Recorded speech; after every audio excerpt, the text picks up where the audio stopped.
दूर ब्रह्मांड के गर्भ में स्थित एक अद्भुत लोक, नागलोक, जहाँ सोने की सीढ़ियों पर चढ़कर चंद्रमा भी जाता था।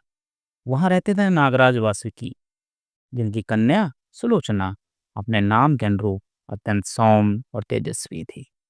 बाल्यकाल से ही उसमें एक अद्भुत आभा थी। वह शास्त्र और शस्त्र दोनों में पारंगत थी। लेकिन सुलोचना के मन में सदा एक प्रश्न था, कौन होगा वह जो मेरे जीवन में आएगा? क्या वह सत्य का पथिक होगा या युद्ध का दीवाना? एक दिन देवताओं और राक्षसों के बीच हो रहे संघर्ष में मेघनाथ, रावण का पुत्र, नागलोक पहुंचा। उसका पराक्रम देखकर वासुकी ने अपने पुत्री का विवाह उससे कर दिया। सुलोचना ने पहली बार उसे देखा। वह दिव्य, तेजस्वी, परंतु अहंकार से भरा था। किंतु वह भी सुलोचना के सौंदर्य और बुद्धिमत्ता पर मोहित हो गया। उनका विवाह एक भव्यमय अनुष्ठान से हुआ। लेकिन यह विवाह दो संसारों का संधि था, एक सत्य का, एक अहंकार का। लंका, रावण की स्वर्ण नगरी, जहाँ हर महल बोलता था, हर दीवार श्लोक गाती थी, वहां सुलोचना का आगमन हुआ, एक नववधू के रूप में। रावण ने अपनी नई पुत्रवधू का स्वागत भव्य रूप से किया। मंदोदरी ने उसे गले लगाया, परंतु सुलोचना ने उसकी आंखों में कोई गूढ़ पीड़ा देखी। मेघनाथ ने सुलोचना के लिए विशेष महल बनवाया, जहाँ समुद्र की लहरें दीवारों पर झिलमिलाती थी। वह पत्नी से प्रेम करता था, लेकिन उससे भी अधिक वह युद्ध और विजय का उपासक था। सुलोचना जानती थी कि वह लंका के रावणपंथी वातावरण में आई है, पर उसने कभी अपना धर्म नहीं छोड़ा। प्रतिदिन वह शिव और नारायण की पूजा करती थी, अपनी अंतरात्मा को निष्कलंक रखने का प्रयास करती थी।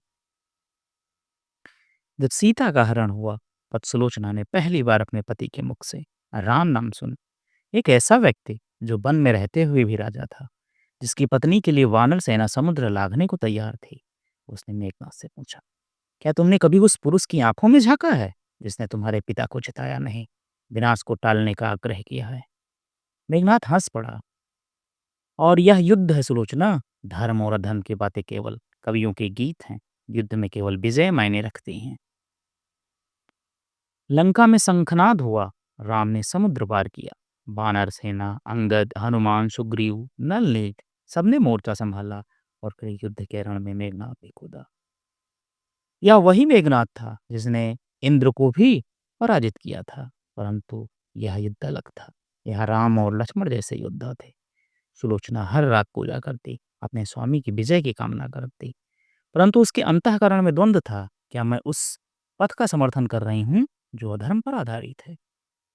एक रात सुलोचना ने भयानक स्वप्न देखा। उसकी मांग सुनी थी, सिंदूर हवा में उड़ गया था और समूचा लंका शमशान में बदल गया था। वह घबरा गई। उसने अपनी सास मंदोदरी से कहा, माँ, क्या स्वप्न सत्य का संकेत होते हैं? मंदोदरी ने उसकी पीठ पर हाथ रखा। जब पुत्री युद्ध चल रहा हो, तब स्त्रियों के स्वप्न भी युद्ध भूमि से आते हैं। उसने प्रार्थना की, हे प्रभु, मेरे पति की रक्षा करना। भले ही वह युद्ध भूमि में अधर्म के साथ हूं, परंतु वह मेरा सर्वस्व है।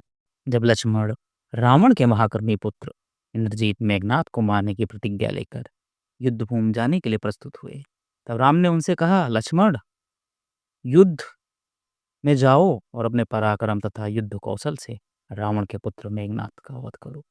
तुम ऐसा करोगे, इसमें मुझे तनिक भी संदेह नहीं है।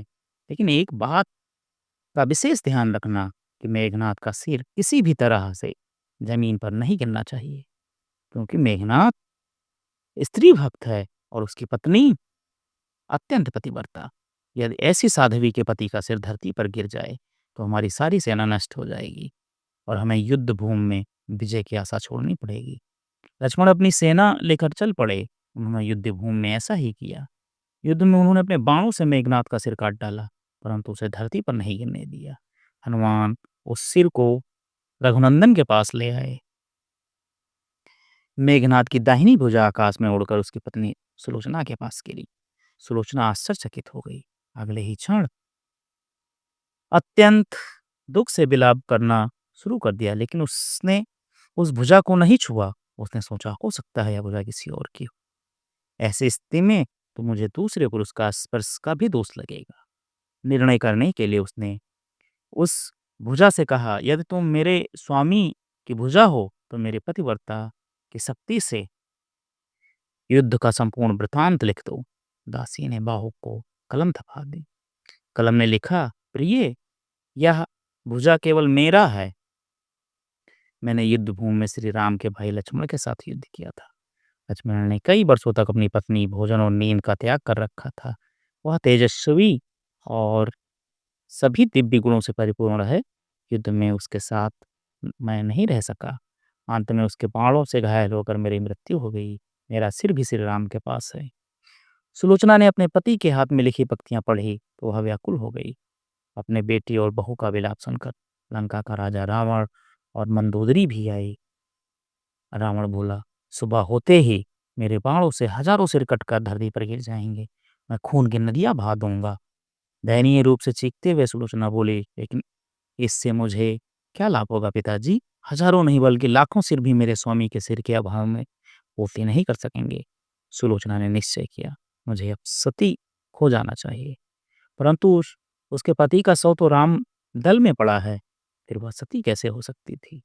तब उसने अपने ससुर रावण से अपनी मनसा प्रकट की और उससे अपने पति का शव लाने को कहा। तो रावण ने उत्तर दिया कि मैं ऐसा नहीं कर सकता हूँ, और वहां से चला गया। सुलोचना रोती रही। तब मंदोदरी ने उत्तर दिया, देवी, तुम स्वयं रामादल में जाओ, अपने पति का शव लाओ। जिस समाज में बाल ब्रह्मचारी हनुमान, परम जितेंद्रिय लक्ष्मण और एक पत्नी व्रती भगवान श्री राम हूँ, वहां जाने से तुम्हें डरना नहीं चाहिए। मुझे विश्वास है कि इन वंदनीय महापुरुषों से तुम्हें निराशा नहीं होगी। सुलोचना के आगमन का समाचार सुनते ही श्री राम उठ खड़े हुए और स्वयं सुलोचना के पास आकर बोले, देवी, तुम्हारे पति संसार के सबसे महान योद्धा और वीर थे। उनमें अनेक गुण थे, किंतु लिखे हुए विधान को कौन बदल सकता है? तुम्हें इस प्रकार देखकर सुलोचना भगवान की स्तुति करने लगी। श्री राम ने उन्हें टोकते हुए कहा, देवी, मुझे लज्जित ना करो। पति भक्त की महिमा अपार है, उसकी शक्ति अतुलनीय है। मैं जानता हूँ कि तुम परम सती हो। तुम्हारे सतीत्व से संसार भी कांपता है। तुम स्वयं यहाँ आने का कारण बताओ। बताओ, मैं तुम्हारी क्या सहायता कर सकता हूँ? सुलोचना ने अश्रुपूर्ण नेत्रों से प्रभु की ओर देखकर कहा, राघवेंद्र, मैं अपने पति का सिर लेकर सती होने के लिए आई हूँ। श्री राम ने शीघ्र ही आदर पूर्वक मेघनाथ का सिर मंगवाकर सुलोचना को दे दिया। पति का कटा हुआ सिर देखकर सुलोचना का हृदय बहुत द्रवित हो गया। उसकी आंखों से आंसू बरसने लगे। रोते रोते उसने पास खड़े लक्ष्मण की ओर देखा और कहा, सुमित्रानंदन, भूल कर भी यह गर्व मत करना कि मैंने मेघनाथ को मार डाला। संसार में किसी में इतनी शक्ति नहीं थी कि वह मेघनाथ को नष्ट कर सके। यह तो दो पतिव्रता स्त्रियों का भाग्य था। आपकी पत्नी भी पतिव्रता है और मैं उनकी अनन्य भक्त हूँ, जो पतिव्रता रहती हूँ। लेकिन मेरे पति देव अपने पिता का अन्न खाते थे, जिन्होंने एक पतिव्रता स्त्री का अपहरण करके उसके लिए युद्ध किया था। इसी कारण मेरा जीवन और धन हरलोक में वापस आ गया। सभी योद्धा सुलोचना को राम के शिविर में देखकर आश्चर्यचकित हो गए। वे समझ नहीं पा रहे थे कि सुलोचना को कैसे पता चला कि उसके पति का सिर भगवान राम के पास है। अपनी जिज्ञासा शांत करने के लिए सुग्रीव ने पूछा कि उसे कैसे पता चला कि मेघनाथ का सिर श्री राम के शिविर में है। सुलोचना ने स्पष्ट बताया, मेरे पति का हाथ युद्ध भूमि से उड़कर मेरे पास आ गया था। उसने मुझे लिखकर बताया था। सुग्रीव व्यंग्यपूर्वक बोले, यदि निर्जीव भुजा लिख सकती है तो यह कटा हुआ सिर भी हंस सकता है। श्री राम ने कहा, व्यर्थ की बातें मत करो मित्र। तुम पति भक्ति का महत्व नहीं जानते हो। ये कटा हुआ सिर भी चाहे तो हंस सकता है। श्री राम के चेहरे का भाव देखकर सुलोचना उनकी भावना समझ गई। वह बोली, यदि मैंने मन, वचन और कर्म से अपने पति को ईश्वर मानती हूँ तो मेरे पति का यह निर्जीव सिर हंस पड़ेगा। सुलोचना की बात पूरी भी नहीं हुई कि कटा हुआ सिर जोर जोर से हंसने लगा। यह देखकर सभी दंग रह गए। सबने पतिव्रता सुलोचना को प्रणाम किया। सभी को पतिव्रता की महिमा का ज्ञान हो गया। चलते समय सुलोचना ने श्री राम से प्रार्थना की कि प्रभु, आज मेरे पति का अंतिम संस्कार है और मैं उनकी सखी उनसे मिलने जा रही हूँ, इसलिए आज युद्ध बंद हो जाना चाहिए। श्री राम ने सुलोचना की प्रार्थना स्वीकार कर ली। सुलोचना अपनी पति का सिर लेकर लंका लौट आई। लंका में समुद्र तट पर चंदन की चिता तैयार की गई। सुलोचना अपने पति का सिर गोद में लेकर चिता पर बैठ गई। कुछ ही क्षणों में धधकती हुई अग्नि में वह सती हो गई। दोस्तों, यदि कहानी पसंद आई हो तो हमारे चैनल को लाइक, सब्सक्राइब और शेयर करें।